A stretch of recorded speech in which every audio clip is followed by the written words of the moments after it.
Shalom kekasih mulia dimanapun Anda berada, berjumpa kembali bersama dengan saya Salsa. Kali ini masih di program yang sama, God Calling.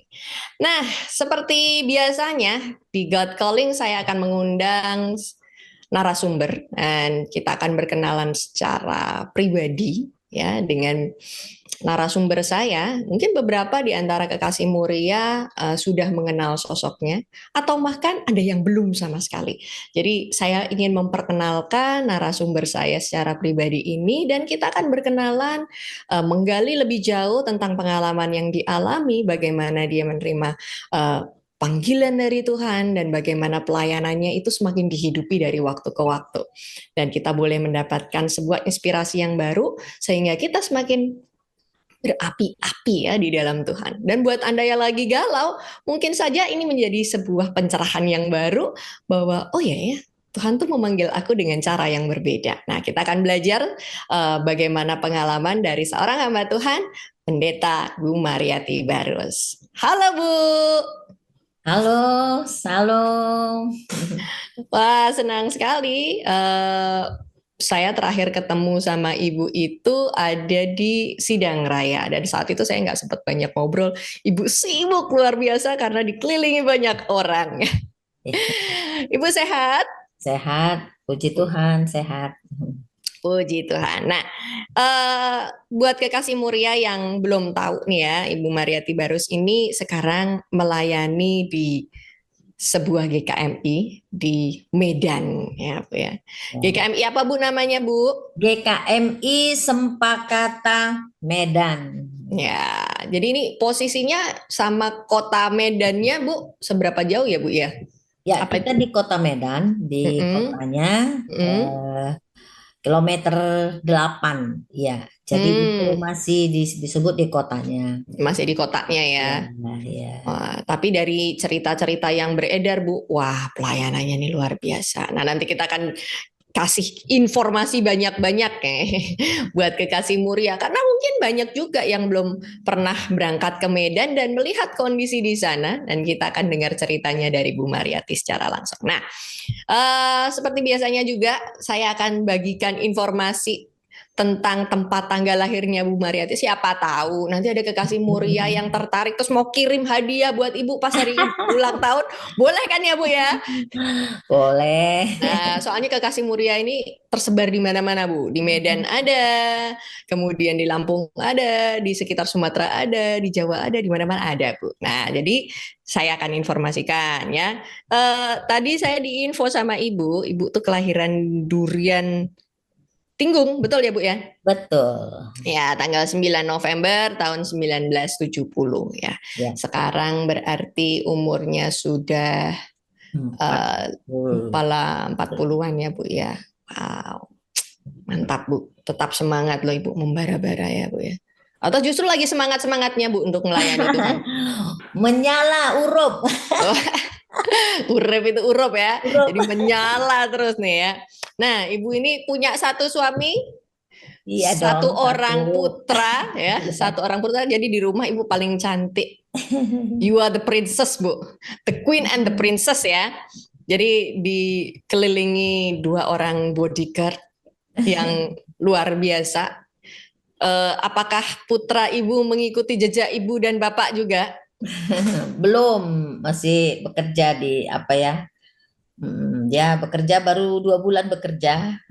Dunia sekuler juga bu? Ya masih dunia sekuler, tetapi ya kami memang tetap berdoa semoga Tuhan juga memanggil dia menjadi hamba Tuhan. Tapi Atau mungkin belum. dia memanggil memanggil mereka dengan cara yang berbeda-beda ya bu ya? Ya, ada. Nah, betul. Soalnya banyak juga dari beberapa waktu lalu saya ngobrol-ngobrol juga dengan hamba-hamba Tuhan lain. Ternyata putra-putri mereka punya panggilan yang berbeda dari ayah ibunya. Ya, But it's okay, selama mereka masih melayani Tuhan, kita ya, tahu bahwa panggilan setiap orang berbeda-beda. Menjadi hambanya tidak harus berkhotbah di atas mimbar bukan, tetapi juga betul. bersaksi setiap harinya, melayani setiap harinya. That's part of hamba Tuhan. Nah, seperti yang tadi sudah disinggung, kita sudah sedikit cari tahu tentang profilnya Bu Mariati Barus ya. Dia melayani di Sempakata Medan bersama dengan Bapak suami tercinta, ya, Pak Pendeta Bapak. Henry Tarigan. Ya. Iya, Pak Henry Tarigan. Kapan-kapan saya mau ngobrol sama Pak Henry. Saya soalnya dia di note banyak eh, banyak orang gitu. Nanti kapan-kapan ngobrol deh sama Pak Henry Tarigan. Oh, nanti minta izin Ibu dulu Ya. ngobrol sama Bapak ya. Nah, Bu, karena tema kita tuh God calling. Jadi kita mau masuk ke tema itu. Jadi saya mau tanya dulu, kapan Ibu menerima panggilan pertama Ibu?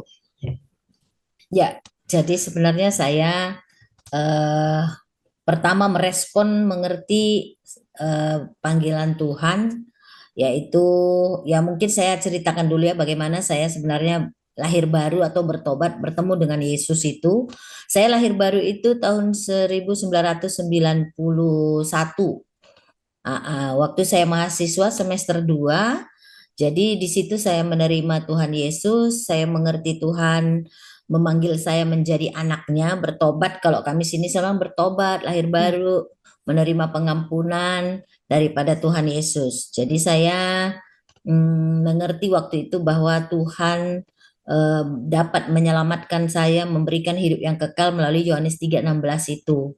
Ya, walau prosesnya panjang ya, karena saya dilayani, ditanya kemana setelah mati, saya takut justru, dan pertanyaan itu membuat saya, apa bisa ya pasti ke surga sebelum mati, nah begitu.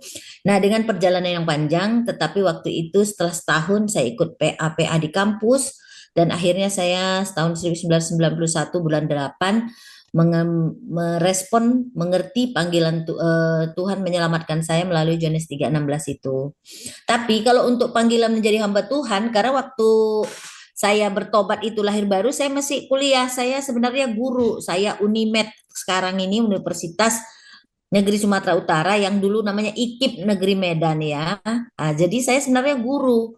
Oh, jadi Iya. basic awalnya justru guru Ya, ya, Bu ya? ya, saya guru SMA. Nah, sebelum tamat saya sudah mengajar SMP. Begitu tamat saya ngajar SMA, Perguruan Husni Tamrin di Medan, begitu ya. Hmm. Oh, berarti Jadi, sebelum sebelum hmm, menerima pelayanan itu, Ibu sempat menjadi guru terlebih dahulu ya? ya, saya Guru hampir, sekolah umum ya, Bu ya? ya, ya, umum. Oke, oke. Saya guru geografi karena saya dari negeri Universitas Negeri IKIP Medan dulu. Jadi saya Hmm. memang guru, latar belakang Hmm. saya seorang guru. Nah, seperti itu. Jadi saya lahir baru di kampus dan saya setelah itu mengajar, tapi karena saya lahir baru di kampus, saya pengen memang terus melayani. Jadi anak-anak yang saya layani itu, yang saya ajar, saya beritakan Injil, bahkan saya minta kepada kepala sekolah supaya saya buat kebaktian, karena ya alasan saya secara umum meningkatnya narkoba Pak, jadi kita harus bina ke anak-anak ini. Nah, saya mengajar mereka setiap hari Jumat kami bikin ibadah begitu. Hmm. Jadi saya menjadi pengkhotbah di sekolah itu sekaligus guru geografi, begitulah kira-kira. Oh, jadi double job ya, Bu ya? Nah, Nah, apakah di sekolah itu saat itu juga memang kegerakan anak-anak ya, pelayanan untuk anak-anak di sekolah itu juga sudah berjalan? belum. Jadi ada dua sekolah yang saya setelah saya ngajar baru ada kebaktian sekolah di Hmm. situ. Karena saya bukan saja di situ mengajar ya, tapi ada beberapa tempat namanya guru honor. Jadi saya beberapa tempat mengajar, tapi di beberapa tempat ini ada tiga lah.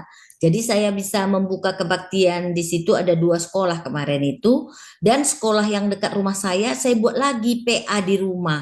PA anak-anak setelah pulang sekolah, saya mau belajar diinjili begitu, Bible Hmm. study saya bawa ke rumah, begitulah kira-kira sekitar 6 tahun. Setelah itu waktu saya mempersiapkan PA di rumah ini, saya membaca Alkitab waktu saat teduh 1 Petrus 2:5. Waktu itu kalau saya waktu mempersiapkan bahan itu, saya mengerti sekali bahwa Tuhan apa namanya memanggil saya itu ya, saya bacakan dulu ya, 1 Petrus 2:5 itu kan berkata demikian, dan biarlah kamu juga dipergunakan sebagai batu yang hidup untuk pembangunan suatu rumah rohani. Nah, dan biarlah kamu juga dipergunakan sebagai batu yang hidup untuk pembangunan suatu rumah rohani. Waktu saya mempersiapkan ini, sepertinya Tuhan berbicara ke dalam hati saya, anakku Mariati, maukah engkau juga aku akan memakai engkau untuk suatu pembangunan rumahku? Nah, saya menjawab dalam hati saya kan udah melayani Tuhan. Nah, begitu. Enggak, aku mau kamu penuh waktu menjadi batu yang hidup untuk pembangunan suatu rumah rohani. Nah, jadi bangsa yang kudus. Nah, seperti itu dalam 1 Petrus itu. Nah, dari waktu itu saya pikir gini, Tuhan panggil saya mau 10 waktu lagi. Saya berhenti, Tuhan jadi guru. Nah, kira-kira Hmm. gitu. Nah, waktu itu saya gumulkan apakah begini. Akhirnya ya karena dengan semangat, kalau Tuhan panggil ngapain mesti takut. Nah, kira-kira gitu. Saya tiba-tiba berhentilah jadi ngajar dan bilang sama teman-teman saya yang melayani anak-anak itu, aku kayaknya dipanggil Tuhan jadi hamba Tuhan full timer loh, ini gimana gitu. Cobalah uji panggilan kamu. Nah, kira-kira teman-teman begitu. Jadi sehingga saya berhenti mengajar, saya ya makin melayani anak-anak ini begitu ya. Tapi kan nggak ada organisasi gereja. Jadi uang saya dari mana begitu ya. Nah, jadi gimana itu kan saya bingung lagi. Apakah saya karena nggak ada organisasi pada waktu itu, nggak ada gereja begitu. Saya hanya saja melayani anak-anak, ada kebaktian di rumah kami buat, ada PA-nya, tidak ada organisasi, tidak ada gereja seperti itu. Nah, akhirnya saya berdoa kepada Tuhan, saya menangis gitu. Gimana saya ini Tuhan? Saya berhenti, uang saya dari mana? Uang makan saya dari mana? Saya nggak ngajar lagi. Tapi puji Tuhan, Tuhan akhirnya memberikan saya juga pencerahan melalui firman Tuhan dari Amsal pasal 3 ayat 5 itu ya dan 6. Percayalah kepadaku dengan segenap hatimu, jangan bersandar pada pengertianmu sendiri. Akuilah dia dalam segala lakumu, maka ia akan meluruskan jalanmu. Saya memahami firman Tuhan waktu itu, udah jangan kamu jadi ragu kepada aku bahwa aku memanggilmu, percayalah kepadaku. Akuilah dia dalam segala lakumu. Artinya saya mengerti gini, segenap saja melayani aku. Kembali aja bekerja sampai Tuhan nanti akan meluruskan jalanmu, kira-kira gitu. Akhirnya saya ngajar lagi. Puji Tuhan, sekolah yang saya tinggalkan udah ada 3 bulan, belum ada guru-guru geografi. Jadi saya masih diterima begitu. Oh, oh jadi sempat keluar dulu ya Bu ya? Sempat, jadi saya Hmm. akhirnya mengajar lagi, ya saya bisa hidup begitu ya. Sampai akhirnya ya bagaimana saya menghidupi panggilan saya, eh, terus melayani anak-anak, melayani eh, bahkan makin banyak ada ibadah Jumat di sekolah pulang sore anak-anak, di sekolah saya melayani. Nah, suatu hari ya saya bertemulah dengan jodoh saya ya kan Pak Henry. Dan yang juga Wah. konsisten dan juga rindu melayani, kami sama-sama melayani anak-anak ini. Ada Oh, beberapa beliau kami guru juga beribadah. gitu Pak? Enggak, tapi karena ini dulu kami beberapa mahasiswa bergabung akhirnya membina karena banyak jadi anak-anak ini dalam ibadah Jumat di rumah. Jadi akhirnya Oh, pun dia jadi ikut. ajak-ajak teman lah ya Bu. Iya, dia pun ikut. Itulah cikal bakal rintisan GKMI Sempakata dari kebaktian siswa. Wah, Gitu. luar biasa. Nih Bu, saya mundur lagi sedikit ya. Tadi saya tertarik dengan cerita Ibu. Ibu tuh kan terima Yesus ketika Ibu masih kuliah. Ya, Berarti di dalam waktu Ibu kuliah ada persekutuan begitu, kemudian berkumpul bersama dengan teman-teman dan di kesempatan tersebut Ibu bisa mengenal Yesus secara pribadi dan menerima menjadi lahir baru lah ya gitu. ya. Nah, apakah dari sebelum itu Bu, latar belakang Ibu tuh memang sudah Kristen atau sebelumnya belum sih Bu? Saya sudah Kristen sejak kecil, sudah Kristen. Tapi saya itu Kristen bisa di orang Medan bilang KTP lah. Saya nggak memahami bahwa kalau di dalam Kristus itu ada kepastian keselamatan, ataupun saya nggak paham bahwa kalau kita jadi Kristen itu harus secara pribadi mengakui menjadikan Yesus itu sebagai Tuhan dan Juru Selamat. Saya nggak ngerti, jadi saya hanya ke gereja begitu.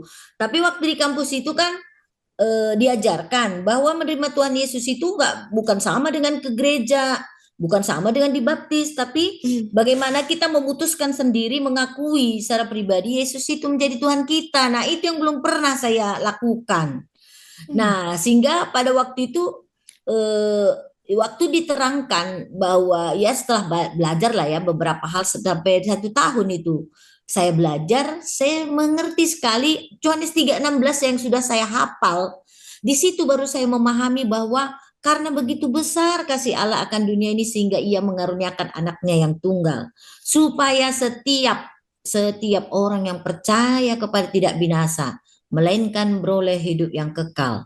Nah, itu yang saya memahami Tuhan sendiri, Tuhan Yesus yang sebutkan ini begitu, bahwa barang siapa percaya kepada tidak binasa. Karena saya pikir dulu kalau ke surga itu mudah-mudahan sama dengan agama lain begitu ya, insya Allah katanya mudah-mudahan. Nah, saya pikir juga Kristen begitu, rupanya enggak. Di dalam Kristus itu kan barang siapa percaya kepada tidak binasa, melainkan beroleh hidup yang kekal.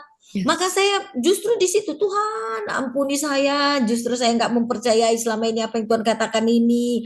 Mulai sekarang saya percaya Tuhan, memang saya mempercayai Engkau jadi Tuhan. Jadi kalau barang siapa percaya kepada Tuhan rupanya tidak binasa Tuhan, melainkan hidup yang kekal seperti itu. Dan memang sejak saat itu saya udah yakin kalau saya sudah diampuni, saya akan mendapat hidup yang kekal kapanpun Tuhan memanggil saya.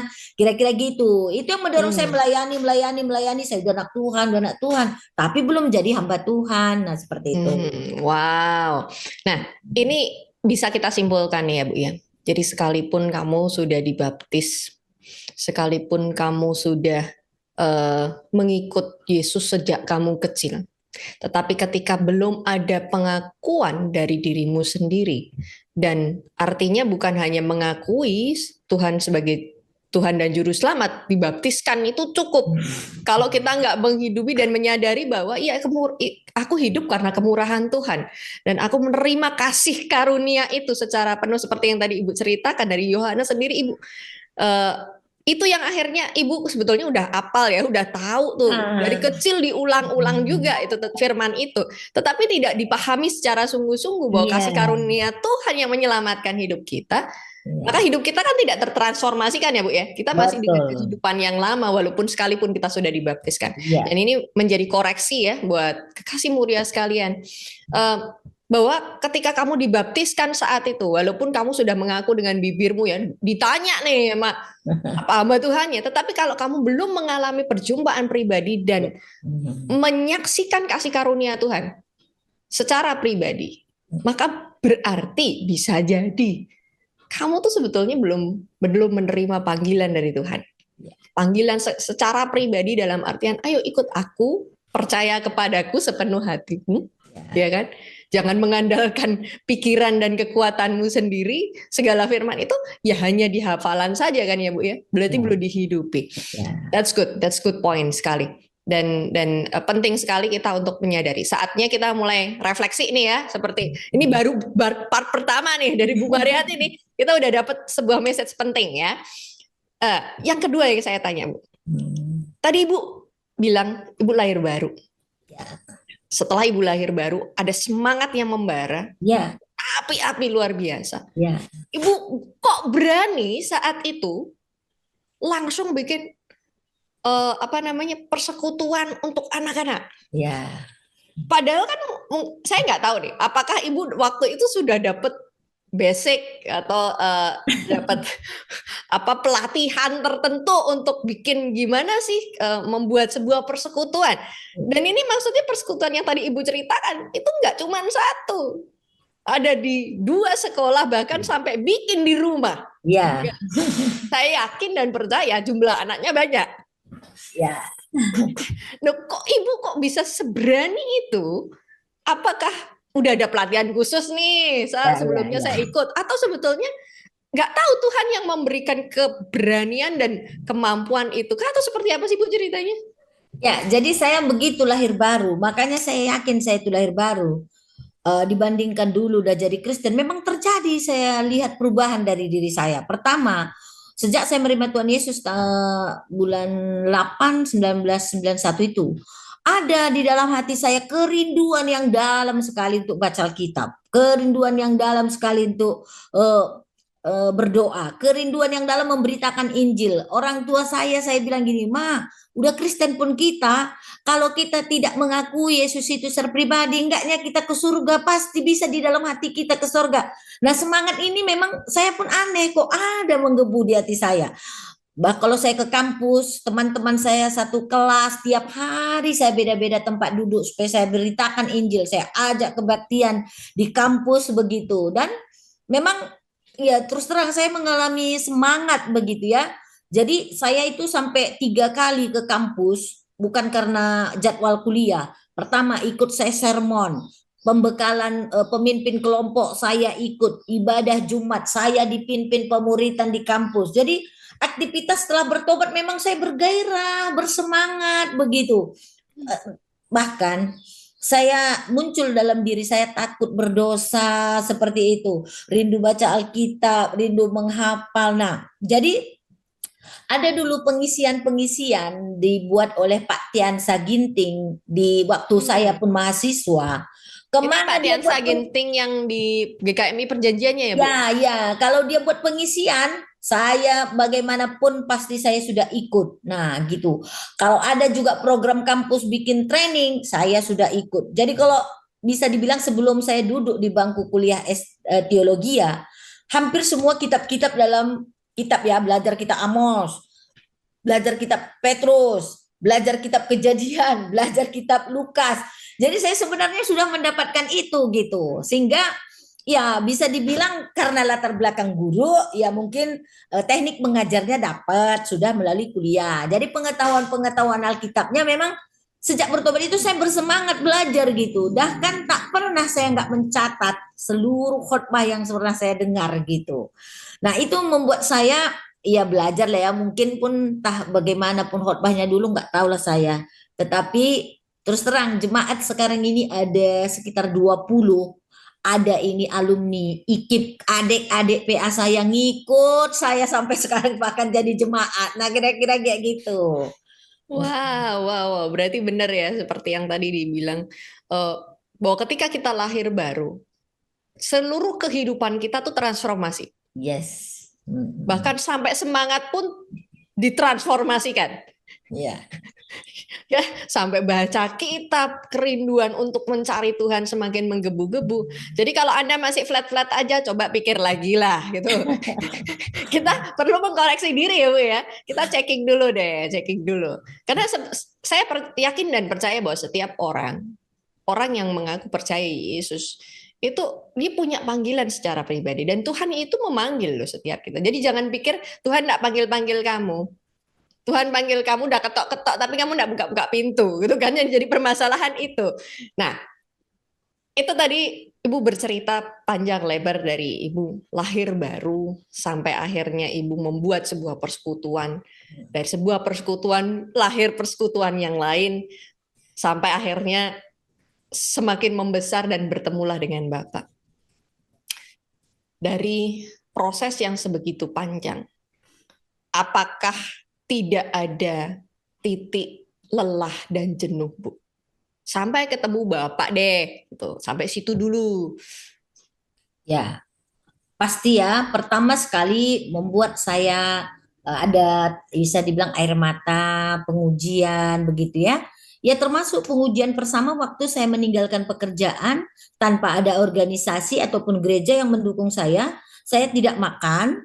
Bagaimana saya menggumulinya itu menangis di hadapan Tuhan. Dan kalau saya bilang sama orang tua saya, kamu ini bodoh, kok kamu udah guru, kok kamu berhenti, mau sekolah pendeta itu gimana begitu. Jadi saya pun mengalami ya satu tekanan dan ya air mata lah ya. Saya bergumul, saya berpuasa itu sama Tuhan. Saya ingat sekali Tuhan, toh saya nggak ada nolak-nolak Tuhan, tapi kenapa begini jadinya? Itu makanya waktu itu Tuhan bicara melalui Amsal pasal yang ke 3 ayat 5 tadi, percayalah kepadaku, jangan bersandar pada pengertian, akuilah dia dalam segala, aku akan meluruskan jalanmu. Nah itulah yang membuat saya terima kasih Tuhan, saya bekerja lagi, saya kira mujizat lah itu, kenapa saya di tempat bekerja 3 bulan udah saya tinggalkan belum ada guru. Mereka menyambut saya lagi dengan sukacita, ayo Bu, ya mengajar lagi ya. Memang ya mengajar pun saya bisa dibilang kepala sekolah, anak-anak mengerti ya. Artinya senang lah saya sebagai guru lah gitu. Nah itu saya melihat bagaimana juga Tuhan mendengarkan jeritan, doa, tangisan saya begitu. Yang kedua, air mata yang paling besar juga menurut saya waktu itu, waktu saya memilih begitu ya, saya memilih kan karena anak-anak yang kami layani ini berkembang ibadah sore. Nah, orang tua saya sakit dan karena dia harus diopname di Medan dan dia terapi gitu karena ada gejala stroke. orang tua saya bilang, bagaimana kalau tinggal di rumahmu? Karena saya tinggal di tempat ibadah Jumat ini. Tapi kan sebagai hamba Tuhan, kalaupun saya tinggal di situ kan, saya takut juga gimana menjelaskan kepada orang tua ini bukan rumah saya, tapi sekretariat kami yang tempat ibadah. Nah, itu kan antara saya tidak mengasihi orang tua dan antara saya juga menghormati pelayanan yang saya berikan bukan memanfaatkan untuk tempat tinggal. Nah, akhirnya saya bergumul sekali kepada Tuhan dan saya bilang gini sama orang tua, Mah, janganlah di sini. Ini bukan rumah saya, kalaupun lebar, karena ini tempat ibadah. Boleh nggak kita ngontrak di depan rumah? Dan mengontrak. Akhirnya, puji Tuhan, Tuhan beri jalan keluar pas di depan sekretariat ini ada rumah kosong. Dan orang tua saya bisa di situ, jadi saya bisa layani rawat orang tua saya selama sakit, ngontrak sekitar setahun. Tapi saya juga tidak meninggalkan pelayanan, saya bisa lagi melayani rumah tempat sekretariat itu, bukan menjadi tempat tinggal yang seenaknya aja menurut saya gitu, boleh tempat tinggal orang tua saya walaupun rumahnya besar. Nah begitu. Nah ini air mata yang saya kira lama saya tumpahkan di hadapan Tuhan dan Tuhan beri saya jalan-jalan keluar dan orang tua saya, keluarga saya pun akhirnya tidak menuduh saya tidak mengasihi orang tua. Nah, seperti itulah beberapa hal yang pernah pahit, lama, baru Tuhan berikan jalan keluar menguji hati saya untuk tetap mengasihi Tuhan. Iya, jadi dimurnikannya melalui proses-proses itu ya, Bu Ya, ya. Wow, luar biasa. Oke, kita bergeser maju lagi sekarang ya. Tadi sudah terbentuklah sebuah persekutuan-persekutuan, kemudian Ibu mulai melayani bersama dengan Bapak juga, proses up and down. Nah, Bu, saya tanya, sampai kapan Ibu menjadi guru? Dan kemudian apakah prosesnya bersamaan dengan Ibu mengambil dengan studi teologi? Ya, jadi sesudah terbentuknya pelayanan mahasiswa di rumah itu, nah saya memang mesti tetap melayani, mengajar. Nah, waktu saya menikah ya dengan Pak Henry itu 1999. Oke. Jadi Nah, sekitar 8 tahun setelah Ibu lahir baru ya, Bu ya? ya, jadi waktu itu kami saya masih mengajar sih sekitar sebulan lah saya kira ya, tapi kami sepakat. Nah, kami sepakat kalau memang pelayanan nanti membutuhkan, dua-duanya kami siap untuk meninggalkan pekerjaan. Nah, Waktu itu kira-kira Bapak begitu. apa, Bu ya? Waktu itu Bapak, dia kan sebenarnya juga sama dengan saya. Dia juga mahasiswa teknik industri, insinyur, dan dia juga melayani di kampus sama saya, tapi dia di ISTP. ISTP itu Universitas Teknik Produksi Dharma Agung, saya negeri gitu. Jadi pelayanan mahasiswanya kami jumpa di pelayanan tadi jumpa dan dia pun kami waktu mau menikah pacaran itu sepakat dia juga siap dipanggil Tuhan kalau nanti diperlukan sepenuh waktu siap juga. Tapi karena kami juga nggak punya organisasi waktu itu, ya artinya mesti mulai tidak ada organisasi gereja yang menggaji lah bisa dibilang begitu. Akhirnya Bapak mesti bekerja, saya yang berhenti jadinya kuliah ngajar sambil saya kuliah D3 teologi S1 tapi mundur lagi. Ya, betul.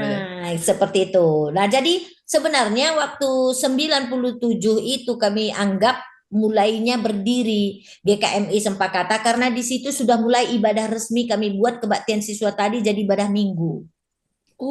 Tapi setelah 2 tahun itulah saya belum pacaran sebenarnya sama Pak Henry ini, tapi kami ada 3 orang dari pelayan-pelayan mahasiswa itu tadi bergabung membentuk kebaktian siswa ini tadi sampai 2 tahun karena 97.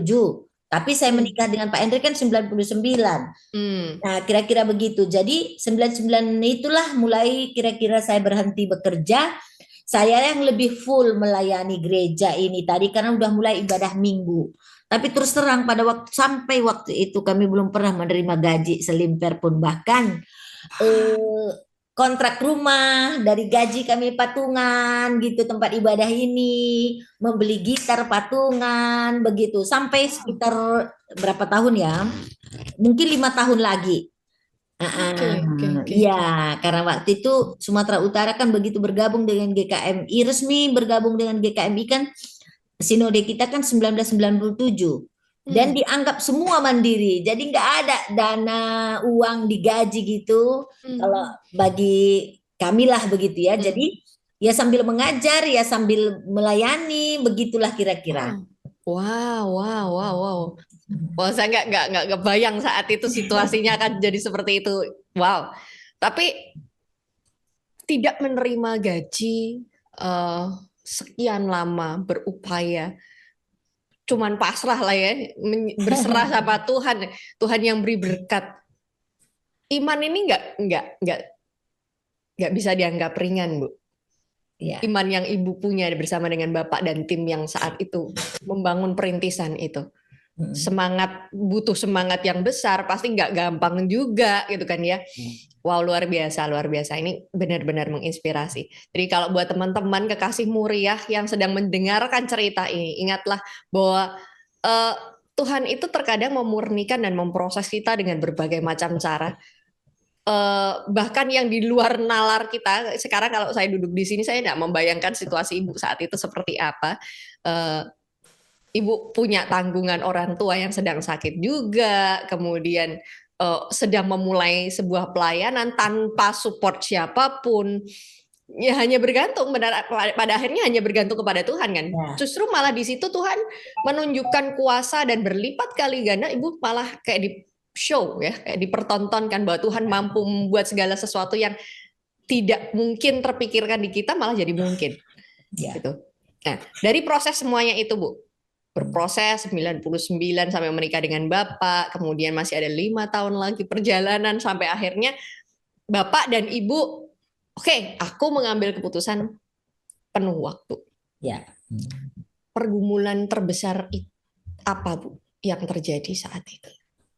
Ya, memang pertama sekali waktu itu tentulah dana ya, karena belum ada organisasi yang begitu artinya ada jelas begitu. Nah, tapi waktu itu saya bergumul gini, gimana Tuhan? Memang Tuhan ini kalau kita bergumul, bertanya kepadanya, terus terang dia menjawab. 1 Timotius 6 ayat 8 itu sangat-sangat berbicara kepada saya.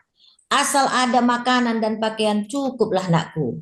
Nah, artinya gini, Tuhan bilang gini, jangan ragu, percaya kepada aku. Pokoknya makan dan pakai garansi deh. Nah, kira-kira Tuhan bilang begitu.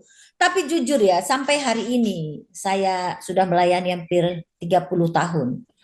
Apa yang saya perlu? Makan dan pakai, perlu lah ya, makan dan pakai. Pakai ini kan fleksibel, perlu pakai, perlu. Nah, perlu pakai sepeda motor, ada sepeda motor. Perlu pakai mobil, ada mobil. Perlu anak kuliah di Jepang, anak saya kuliah di Jepang. Perlu ada. Pokoknya sejauh ini sampai hari ini saya bisa saksikan Tuhan itu adalah Tuhan yang hidup dan apa yang dijanjikannya tidak pernah tidak digenapinya. Saya nggak pernah kurang, terus terang, nggak pernah kurang. Pokoknya yang perlu deh, pokoknya yang perlu semua ada. Nah itu memang saya saksikan sekali. Kalau awal-awal dulu gimana Tuhan mencukupinya? Saya jual baju bawa ke sekolah nih. Jual di Medan itu ada namanya pakaian bekas Monja, pakaian bekas luar negeri. Jadi saya ambil jas-jas yang mungkin saya dapat waktu itu 15.000, saya jual 50.000, bawa ke teman-teman gitu untuk pakai ngajar. Nah diberkati Tuhan luar biasa. Sehingga saya artinya secara makan saya cukup, kalaupun nggak digaji begitu. Sama teman-teman adik-adik saya yang dari kampus dulu yang udah ikut saya, kami nanam bunga nih, kayak bunga hidup kami tanam, kami jual begitu. Banyak pula orang yang mau. Karena anak gadis ya suka menanam bunga kami karena rumah itu memang cukup besar. Jadi tempat kami ini cukup besar. Jadi bisa tempat bunga juga banyak-banyak begitu ke tetangga-tetangga. Cantik-cantik kali bunga kalian. Iya mau kami jual. Nah seperti itu. Nah puji Tuhan memang saya waktu itu ya memang kalau dihitung-hitung nggak cukup, tetapi sampai hari ini pokoknya akhir bulan tetap cukup. Nah, satu pergumulan yang saya ingat gitu ya, satu ya ini sampai membekas juga. Waktu itu memberi perpuluhan. Saya kan kurang nih, waktu orang tua saya sakit, saya diperhadapkan dengan memberi perpuluhan, betul nggak gitu. Saya bilang sama Tuhan, sekarang saya orang tua sakit, pengeluaran saya tambah. Nah, padahal ini pun Tuhan kan pas-pasan begitu. Ini kan nggak mungkin juga saya nggak ongkos saya mengunjungi orang tua, pasti ada lebih pengeluaran. Saya juga berdoa kepada Tuhan, gimana ini? Apakah saya berhadapkan, apakah saya membayar perpuluhan atau tidak begitu ya? Gini-gini hati saya. Tapi muncul dalam hati saya gini, enggak pun kau kasih perpuluhan, enggak juga ya cukup. Bagus kau kasih. Kira-kira gitu. Daripada dikasih juga sebenarnya enggak cukup. Kan lebih bagus minimal benar di hadapan Tuhan. Nah, waktu itu saya putuskan, oke Tuhan. Karena dikasih dan tidak terkasih pasti tidak cukup. Lebih bagus di hadapan Tuhan minimal aku benar. Nah, waktu itu saya putuskan, saya kasih tetap perpuluhan ini. Nah, sampai hari ini saya menyaksikan saya enggak pernah kurang. Ada saja pokoknya tak terkatakan, tak terhitung banyaknya. Gimana Tuhan mencukupkan, membuat adalah orang datang, ya Pak Billy datang, nah ada uang, pokoknya tak terkatakan. Saya mau Wah, saksikan Tuhan yang hebat, selalu mencukupkan apa yang saya perlukan. wah, ini note ya, kekasih Muria. Jadi jangan hitung-hitungan sama Tuhan nih ya. Penting. Ini garis garis apa yang disampaikan sama Bu Mariati ini penting sekali ya. Kamu tuh jangan hitung-hitungan sama Tuhan. Apalagi perkara perpuluhan yang sebetulnya Tuhan sudah cantumkan. Perpuluhan itu kan juga hasil berkat yang Tuhan beri untukmu. Gitu ya, Bu ya. Ya, ya. Itu sebagai 10/10 itu hanya komitmen kita.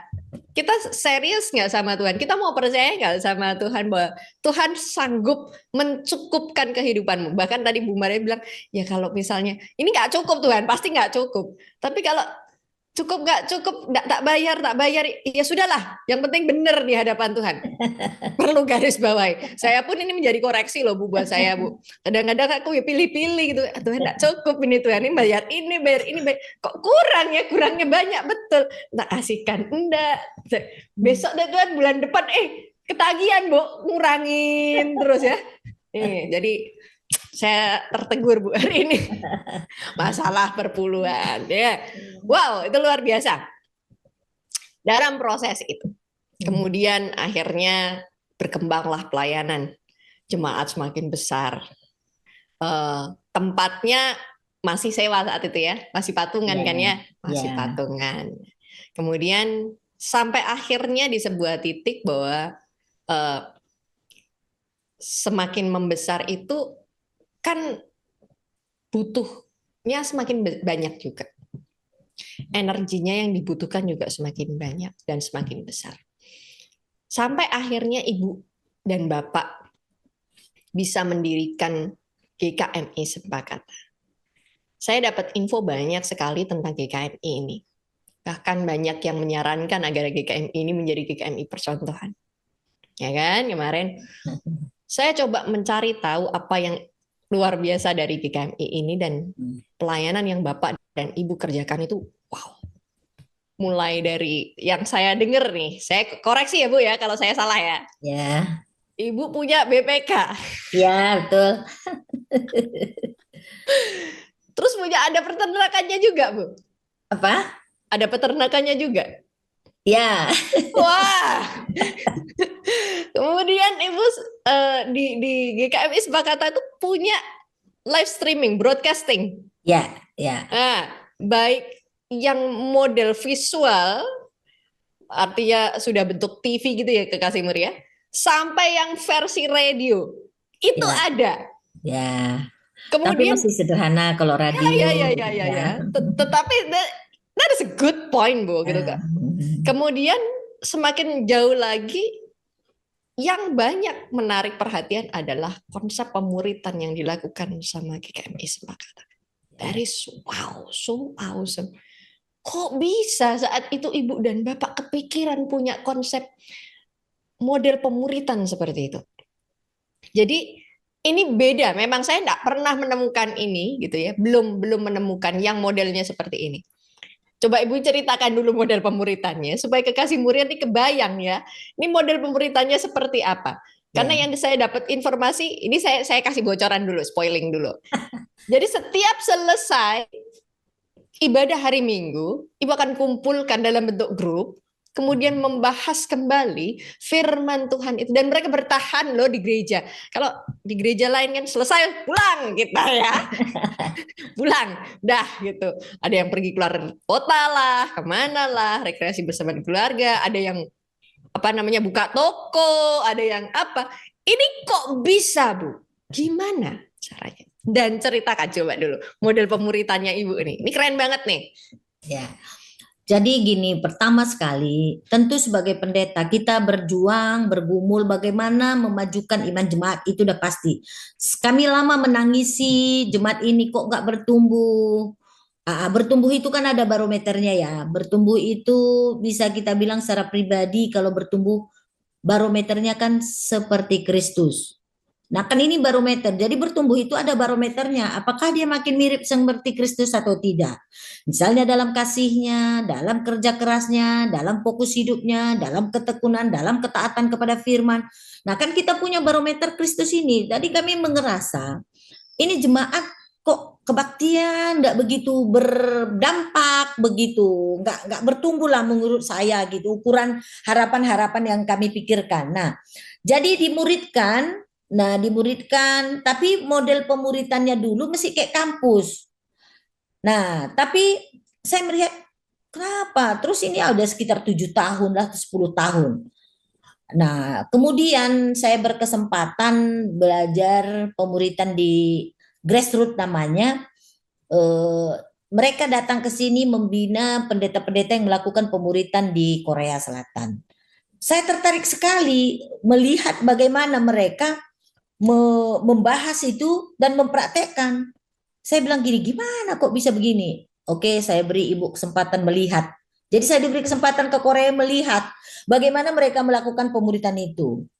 Pulang dari sana saya sharingkan itu, karena kami berangkat itu 4 orang dari gereja ini waktu itu ya, majelis 2, saya dengan Pak Henry. Jadi pemahaman yang sama. Oh, kita ini bahan kita udah bagus, tapi kita nggak segenap melakukan pemuritan. Padahal mereka pemuritan yang betul-betul ada aplikasi, ada tugas, ada ayat hafalan, dan ada ujian begitu. Kita kok hanya kayak PA-nya ini. Saya mengerti seperti ini, selama ini saya bilang itu bukan pemuritan, tapi PA. Karena dia bilang gini, jenis namanya memuridkan. Gimana Jackie Chan memuridkan muridnya. Bagaimana seorang penyanyi mementoring, memuridkan muridnya, kan mirip-mirip gurunya gitu. Ini kan harus perlu latihan, perlu diajar. Nah, itulah pemahaman membuat saya merubah, kami merubah merubah seluruh metode pemuritannya. Jadi seperti memang bentuk pemuritan, bagaimana kita lihat ya namanya murid ya. Gimana kalau seorang sepak bola melatih muridnya gitu, kan dia pasti kerja keras. Nah, seperti itu. Dan waktu itu yang paling mengubah saya, karena saya juga waktu itu sekolah ya S3 saya itu kan mengenai membahas tentang pemuritan, yaitu kajian saya dari Matius 28 ayat 16 sampai 20. Rupanya di ayat 19 Matius 28 itu, dan karena itu pergilah jadikanlah semua bangsa muridku dan baptislah mereka dalam nama Bapa dan Anak Roh Kudus. Nah, jadi sebenarnya kata kerja utama yang kita kenal dengan Matius 28 ini sebagai Great Commission ataupun amanat agung bukan pergi, bukan pergi memberitakan Injil, tapi kata kerja utama bahasa aslinya bukan pergi, bukan baptis, tapi jadikanlah. Itu menjadi kata kerja utama dari amanat agung itu. Nah, jadi saya memahami amanat agung itu jadikan murid. Jadi memberitakan Injil, pergi memberitakan Injil, langkah awal untuk membaptis dan harus sampai kepada pemuritan. Nah, jadi saya memahami itu. Kami sepaham itu. Yang 4 orang ini sepaham bahwa memuridkan itu menjadi amanat agung. Jadi kalau kita nggak jadi murid Tuhan, itu artinya amanat agung belum kita kerjakan. Dan kalau kita murid harus sampai kepada memuridkan. Nah begitu. Nah inilah yang mengubah program hampir seluruhnya berubah begitu ya. Arahkan semua pelayanan lebih banyak kepada pemuritan. Tuhan Yesus hampir seluruh hidupnya bukan melayani orang banyak, tetapi kepada semua murid. Hampir seluruh waktu Tuhan Yesus untuk murid. Nah itu mengubah memang paradigma saya, mengubah seluruh program. Nah waktu itu kami khotbahkan ini sekitar 3 bulan di gereja. Mengapa kita harus jadi murid? Dari sisi yang lain, perjanjian lama, perjanjian baru, ya sebagai kita yang sudah hamba Tuhan kan sedikit disampaikan, kan kita punya pemahaman, bisa meluaskan itu menjadi dasar-dasar mengapa harus memuridkan. Nah, setelah 3 bulan dihotbahkan, kami tantang siapa yang mau ikut satu kelompok pemuritan. Ini pemuritan berbeda, memang untuk berkomitmen, bertekad, siap dilatih oleh Tuhan, siap memang untuk berubah. Waktu itu ada satu kelompok, ada 7 orang, ibu-ibu semua dan punya anak, dan ada 2 orang yang hamil. Tapi kami bersemangat sekali karena saya juga sudah memodif bahan ini, yang ada tugas, ada ayat hafalan, kemudian ada proyek ketaatannya begitu. Saya sebutkan itu di awal, kita siap dan kita ada di sini bukan program gereja, tapi karena Tuhan suruh kita menjadi murid. Syarat disertai Tuhan adalah memuridkan. Karena ayat 20, dan ketahuilah aku menyertai kamu senantiasa sampai kepada akhir zaman. Ini janji bukan kepada semua orang, tetapi janji kepada ayat 19. Pergilah, jadikanlah semua bangsa muridku. Mau diberkati? Mari kita melakukan. Nah, mereka bilang siap. Nah, ini yang 7 sangat berubah setelah 3-4 bulan dimuridkan. Mereka bersaksi di gereja, aduh aku sangat diberkati sekali hasil pemuritan semalam ini begini. Apa yang mereka diberkati? Hari Minggu mereka bersaksi tanpa saya suruh. Ada juga yang dimuridkan ini setelah pemuritan 2 bulan ini, aku sadar aku ini belum menerima panggilan, aku belum bertobat, belum lahir baru. Maka itu aku datang sama Bu Gembala, katanya. Cuman hanya aku ini, aku belum yakin. Seperti Paulus itu kan ada jelas panggilannya. Aku belum ada kayak gitu. Baru saya layani bagaimana dia bertobat.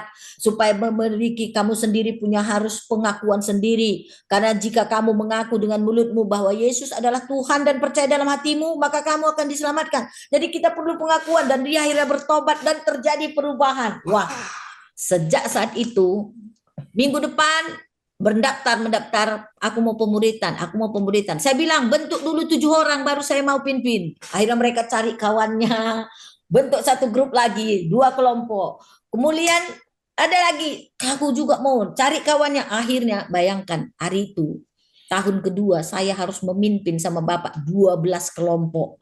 Hampir 80% jemaat seluruhnya mau dimuridkan. Nah gitu, jadi memang begitu. Di awal pemuritan ini memang beda, sepakat. Apa kesepakatan, atau kalau kuliah itu kan kontrak. Ini kami bikin kontrak pemuritan. 1, mengisi bahan sebelum masuk. Bersedia atau enggak kita ini? Bersedia. Checklist. Nomor 2, bersedia mengayat hafalan. Kalau tidak menghafal ayat, apa kita bikin sanksinya? Oke, bayar 50.000. Setuju. Checklist. Oke, Gak hafal, bayar 50.000 ya. Nah, memang ini benar-benar mirip lagi itu. Memang betul seperti pemuritan. Jangan namanya pemuritan. Matetes itu benar-benar matetes begitu, benar-benar dilatih, benar-benar diajar. Nah seperti itu. Oke, disiplin. Terlambat, kalau terlambat 5 menit, oke nggak apa-apa. Enggak, bayar 5.000. Terlambat 10 menit, bayar 10.000. Cocok, sepakat kayak gitu. Nah ini kami metode pemuritannya seperti itu gitu. Jadi oke, ayat hafalan pertama Matius 28 ayat 16 sampai 20. Nah, tapi harus hafal ya Bu ya. Ya, Harus hafal. jadi gini, kami bilang wajibnya 19 sampai 20. Tapi saya bilang gini, siapa yang hafal semua, saya kasih 50.000 tanpa kata. Tapi ayat wajibnya 19 sampai 20. Tapi siapa yang dapat menghafal ayat 16 sampai 20-nya, saya kasih 50.000. Wah, semangat begitu ya. Oke, nah semangat. Nah, tapi pada prakteknya, pada kenyataannya, hanya 1 orang, 2 orang yang berhasil. Jadi saya nggak pernah mengeluarkan uang banyak juga untuk mereka. Adalah yang, dan ke-11 murid itu pergi, dikatakan berangkatlah, baptislah mereka di dalam nama Bapa dan Anak, dannya kurang lah. Pokoknya ada saja gitu yang salah. Tapi kadang-kadang ada 1 atau 2 orang aja yang benar begitu. Jadi kami memang bersemangat. Nah jadi hampir kalau Matius 28 16 sampai 20 kayaknya 100% gereja hafal deh. Karena sudah ikut pemuritan. Nah kira-kira gitu. Itu semangatnya seperti itu. Dan terus terang saya sangat mengalami penyertaan Tuhan setelah memuridkan ini. Benar. Saya memang letih. Pertama yang saya merasakan penyertaan Tuhan, Bayangkan saya ini dosen juga, saya dosen teologi ya. Saya ngajar Us. pemuritan dan saya mengajar PI di kampus ya. Wah, luar Nah, biasa. ngurus BPK, ngurus sekolah nih. Sekolah kita ada 9 unit loh. 4 TK, SD-nya 3, SMP 1, Asrama Putra dan Putri, SMA 1, Oh, Asrama ada asrama juga, Bu. ya. Us, Nah, mantap betul. bayangkan ini. Ini Saya juga kapan-kapan ibu saya rumah. boleh ya, Bu, ya, nanti Radio Muria berangkat nih ke sana deh. Silakan. Saya ibu rumah tangga, bisa bayangkan tambah waktu itu 12 kelompok. Coba bisa bayangkan, saya memimpin duduk ada 2 jam, mempersiapkannya, menghafal ininya. Tapi waktu itu saya bisa saksikan, saya capeknya sama. Sebelum pemuritan dengan tidak pemuritan. Saya kira itu mujizat besar. Mujizat besar. Saya bisa memimpin 12 kelompok dalam 1 minggu, itu bisa bayangkan kan 2 kelompok 1 hari. 2 kelompok 1 hari itu kan duduknya aja 2 jam loh. 2 jam, 2 jam, 2 jam mempersiapkan diri. Nah itu pasti saya pikir nggak logika saya sanggup. Tapi waktu itu Tuhan menyanggupkan saya sama juga sebelum pemuritan 12 pun segitu juga capeknya kira-kira begitu. Itu yang penyertaan Tuhan yang saya sangat saksikan di luar berkat-berkatnya yang lain. Nah kira-kira gitulah kenapa pemuritan ini bersemangat. Jadi pemuritan satu ini hampir seluruh jemaat sudah ikut. Memang Wah, buku pemuritannya ada sampai 4. Yang berhasil itu masih buku pertama dan sedang masuk buku kedua karena memang masih kami waktu itu ini masih sekitar 6 tahun, sekitar 6 tahun ya, belum lama. Nah, wow, pemuritan yang seperti ini gitu, wow. memang betul-betul kita radikal lah, ya walaupun belum seperti Korea atau belum murid Tuhan Yesus sekali lah gitu. Lah, tapi itu tuh udah terobosan tuh, Bu. Luar biasa itu ya. Dan budaya pemuritan model seperti ini memang belum banyak diterapkan di GKMI. Bahkan hamba Tuhan kami pun sangat terinspirasi dengan itu. Gak tahu nih, beliau sudah siap-siap mau mencoba juga apa enggak nih ya. Soalnya eh, bayangan yang seperti itu dimuridkan seperti itu. Ada sebuah komitmen karena nggak mudah dan itu dibangun secara personal. Ya, Komitmennya kan secara personal ya. Ibu tadi challenge dulu 7 orang. Kalau ya. kamu mau bikin kelompok, bikin dulu 7 orang. Artinya itu kalau aku nggak boleh di sendirian. Kamu butuh support tim. Bertujuh ada yang dukung nih. Ya apal yang bantuin temannya supaya apal nih ya, supaya bersama-sama bisa bisa growing together. Dan kesempatan ini nggak dimiliki banyak orang, tidak dimiliki juga banyak gereja yang punya spirit yang sebesar ini. Apalagi cerita tentang bikin BPK itu kalau pasti ceritanya lebih banyak tuh daripada itu tuh. Kok bisa kepikiran ya punya peternakannya plus langsung bikin kedainya? Itu gimana Bu ceritanya? Ya, seperti Salsa tahu, pelayanan suara Tuhan visi memang penting. Tapi dana penting toh? Nah, walau Penting tidak Bu, menjawab. penting. Ya. Saya sedang mencari dana. Nah, jadi dana itu penting dalam pelayanan walau dia bukan posisi nomor 1. Nah, Betul. jadi kita ini kan seperti dasar cikal bakal daripada GKSPA. Katakan tadi siswa. Jadi kami mulai gereja ini, ibu-ibu pertama itu saya sama Pak Hendrik. Jadi saya menikah minta tolong pendeta lain memberkati kami. Setelah itu saya dan Pak Hendri yang memberkati semua hampir 90% ini jemaat hasil saya menikahkan mereka. Jadi ini kan namanya keluarga baru, uang nggak ada begitu. Sementara pelayanan berkembang kan butuh dana. Nah Ya. waktu itu mikir juga doakan gimana ya kita perlu uang gitu ya kan. Namanya jemaat ini banyakan pemuda. Kemudian pasangan usia muda gimana gitu. Yang duitnya juga belum banyak Ya, juga. ada pasti pasangan usia muda rata-rata kan gak ada Ya, uang ya, gitu. ya. Nah, jadi waktu itu terpikir bagaimana kalau kita buat usaha untuk menambahkan pendapatan supaya operasional ataupun pelayanan-pelayanan bisa berkembang. Nah, jadi waktu itu ada memang kami lihat rumah makan dekat gereja ini yang mau tutup. Jadi kami ada famili-famili yang buka BPK, kami belajarlah jemaat ini yang nggak punya kerjaan kami suruh belajar di sana. Belajar masaknya, mau dia. Akhirnya kami pekerjakanlah.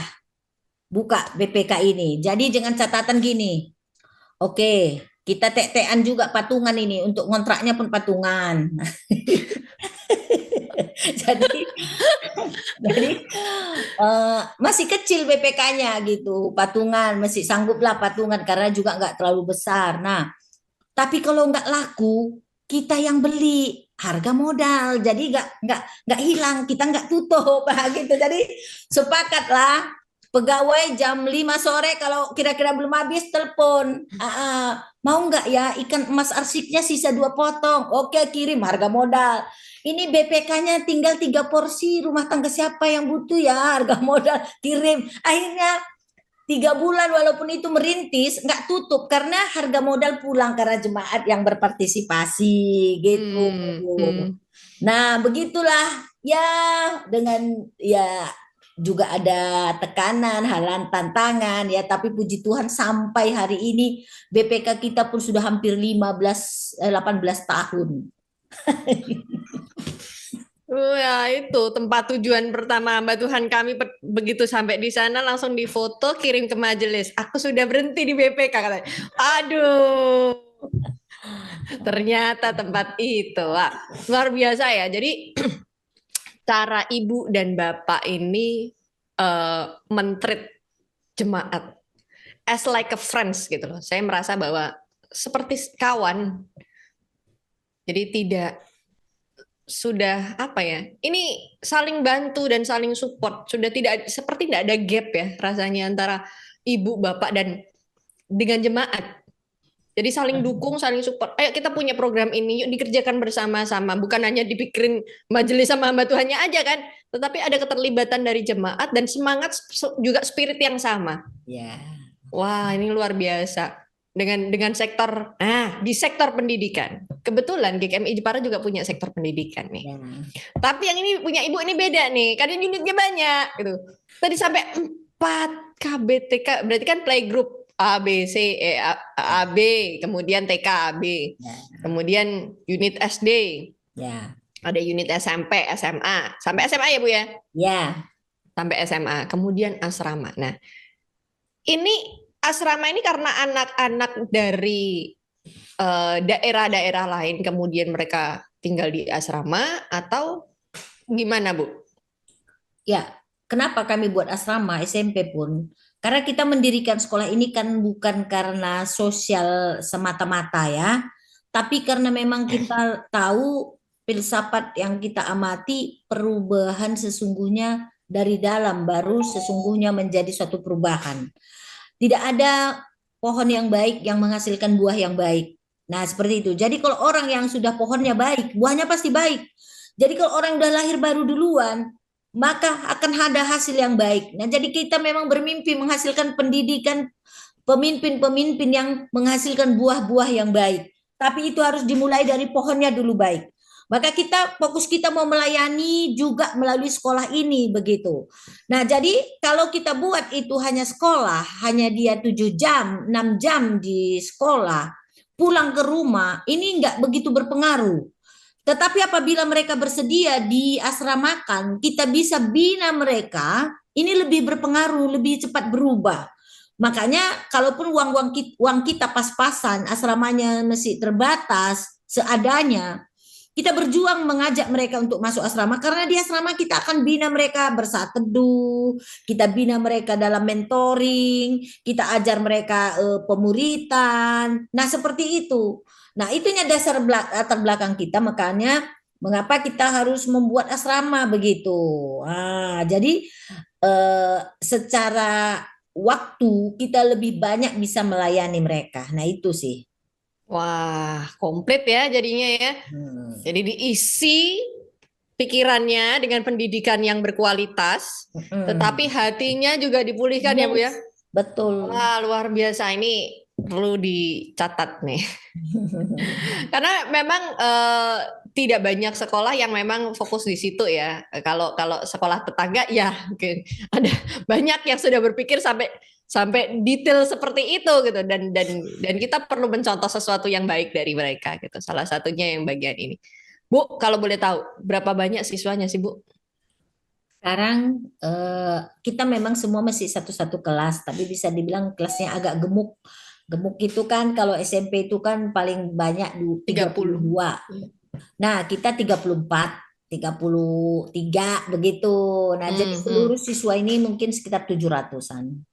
Wow, Hmm. 700 dari semua unit ya? Ya, ya semua unit. Berapa banyak yang masuk asrama? Yang asrama ini kan cuma SMP dan SMA. Ya, berapa banyak yang SMA? Mungkin sekitar sini mungkin sekitar 150. Bu, banyak itu, Bu. 150 anak. Ya, Dan tapi beda tempat. SMP kita bukan satu tempat. SMP hmm, kita di Kabupaten Deli Serdang, SMA di hmm. Medan. Oke.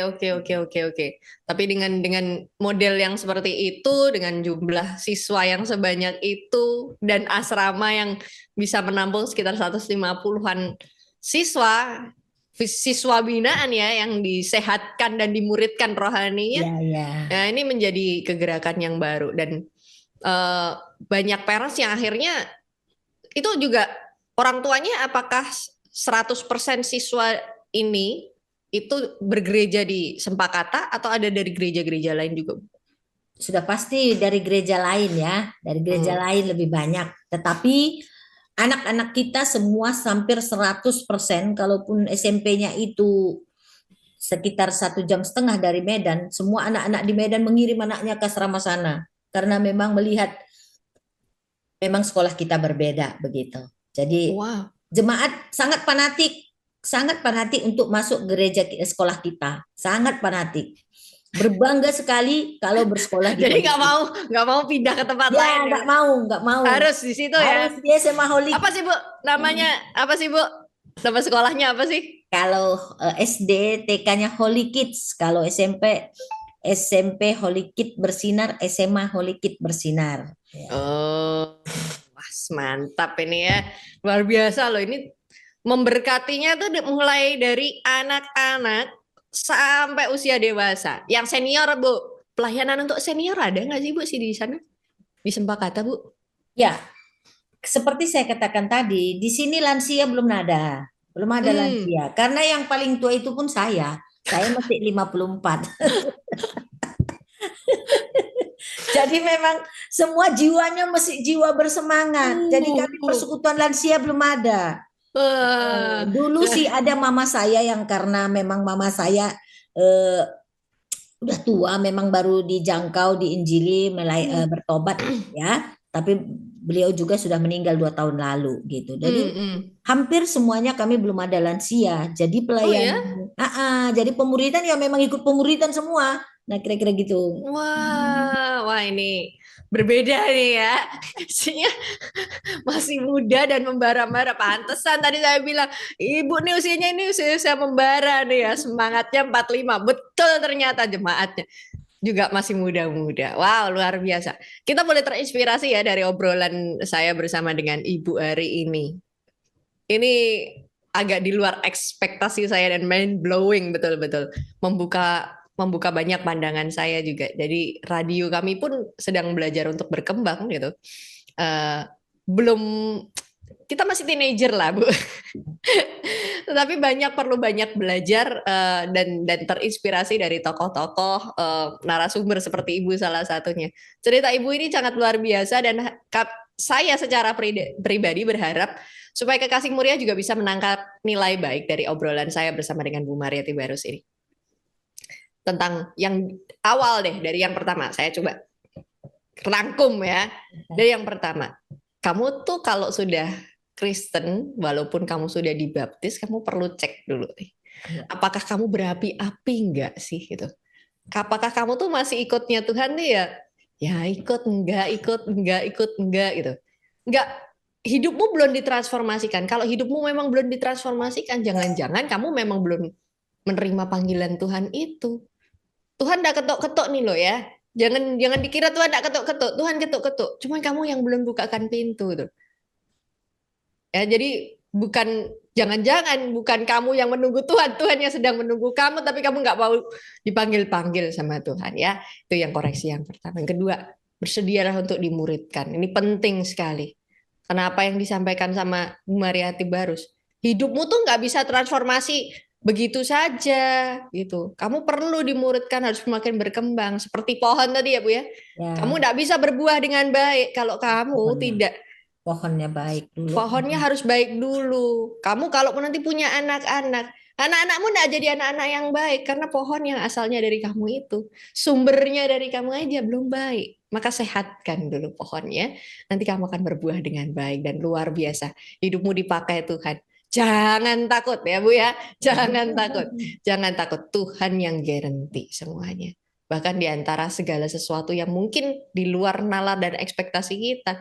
Tadi Bu Mariati sudah menyaksikan banyak sekali hal, ya, dari hal-hal yang tidak terduga sekalipun ya, itu bisa datang, Tuhan kirimkan dengan berbagai macam cara dan Tuhan bisa cukupkan. Jadi jangan ragukan kuasa Tuhan barang sedikit pun, karena Tuhan sanggup melakukannya. Wow, luar biasa. Saya sungguh terinspirasi dan berharap sekali Kekasih Muria bisa menangkap nilai baik. Terakhir Bu, ada pesan-pesan nggak untuk Kekasih Muria sekalian yang sedang menyaksikan episode kali ini? Mungkin ada sebuah pesan penting yang Bu Mariati mau sampaikan buat Kekasih Muria. Silahkan. Ya, eh, satu pesan yang ingin saya sampaikan, sekali hidup, maunya hidup itu bermakna dan berguna sampai kekekalan. Hidup karena nggak ada dua kali, ya. Nah, yang kedua, yang ingin saya sampaikan, kita bangsa yang kecil dan mungkin kalau orang percaya juga minoritas, tetapi ada satu hmm, mungkin bisa disebut pepatah ya, ataupun hasil daripada kajian teologi ya, saya mendapatkan dari mentor saya. Dia bilang begini, satu orang bersemangat mengalahkan 600 orang yang tidak bersemangat. Nah, jadi kalau 3 orang saja bersemangat di gereja, maka menghasilkan tenaga 180 orang. Nah, jadi maka bersemangat itu sangat penting untuk Tuhan. Mengasihi Tuhan dengan segenap kekuatan, segenap akal, segenap hati, itu sangat penting. All out kepada Tuhan, karena Tuhan memberikan kekuatan-kekuatan ekstra. Nah, ini yang saya sangat alami. Jangan melayani sekedar melayani. Tuhan mau minta kita segenap. Karena waktu segenap, Tuhan akan membuat hasil di luar daripada kemampuan normal. Nah, itu yang saya saksikan dan itu Tuhan katakan memang. Satu orang di antara kamu bisa mengalahkan 1.000 orang karena mereka melakukan firman Tuhan dengan segenap. Sinode kita perlu melakukan firman Tuhan segenap supaya sungguh-sungguh minoritas tidak terasa, jumlah yang sedikit tidak menjadi halangan bagi kita untuk memberkati Indonesia. Nah, kira-kira itu. Wow ya, jadi kita tuh bisa berdampak dan berdampak besar untuk bangsa ini. Ya. Sekalipun kita jumlahnya tidak banyak. Ya. Tapi karena Tuhan yang memampukan, Tuhan yang membuat itu, kita bisa melakukan banyak hal di luar ekspektasi kita. 1 lawan 1.000-an orang itu jadi. Ya. Nah, ini penting sekali. Jadi untuk Kekasih Muria, terima kasih sudah menyaksikan tayangan pada kesempatan kali ini. Semoga Kekasih Muria juga bisa menangkap sebuah nilai baik penting dari awal pembicaraan saya bersama dengan Bu Mariati baru sampai akhir ini.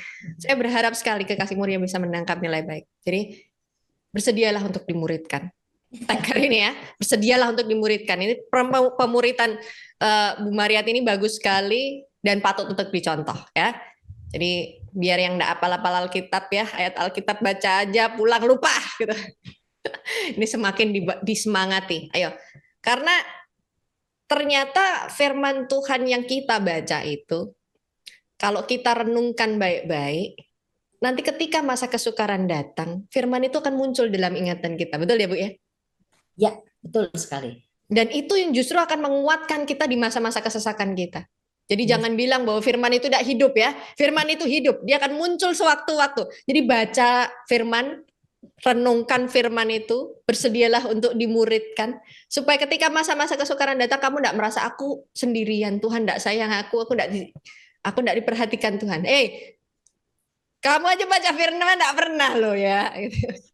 Mengingat firman aja enggak pernah. Gimana Tuhan mau ngomong gitu kan ya. Padahal firmanmu itu isinya perkataan Tuhan semua. Oke, wow. Luar biasa. Terima kasih, Bu. Senang sekali bisa ngobrol bersama dengan Ibu dan ini akhir perjumpaan kita. Semoga kita bisa ngobrol-ngobrol lagi ya di lain kesempatan. Begitulah akhir perbincangan kita bersama dengan Bu Mariati Barus ya. Semoga kekasih mulia boleh terinspirasi dari obrolan kita pada hari ini. Mohon maaf apabila ada salah-salah kata dari apa yang kami perbincangkan sepanjang hari ini. Terus ikuti God Calling dan supaya kekasih mulia juga semakin berapi-api, semakin semangat melayani Tuhan, semakin semangat mencari kehadirat Tuhan. Sampai berjumpa minggu depan. Tuhan Yesus memberkati.